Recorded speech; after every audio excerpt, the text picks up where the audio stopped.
To connect Powerbeats Pro 2nd generation into Android phone, we've got two methods.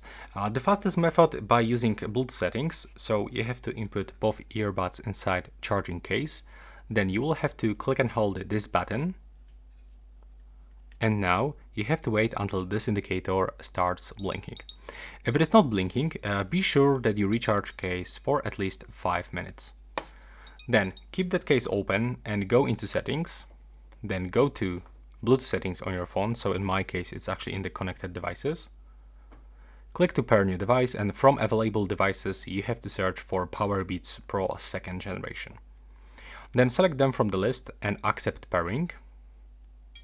And right now, if you want to unlock all features of this device, you should actually go into Google Play Store and go for Beats application, download, and then open.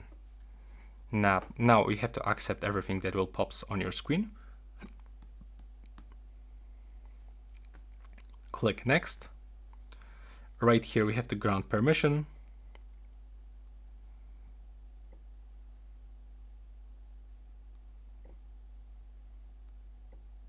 Then go back. Now just wait for the next screen. Click to get started. I'm gonna don't send any data. Click next. And right here you will have to select your Powerbeats Pro, but as you can see, if you connect them previously by using Bluetooth settings, then you will be connected automatically. And that's how it actually looks. That's how you can do this one by one. If you find it useful, please leave a like and a comment below.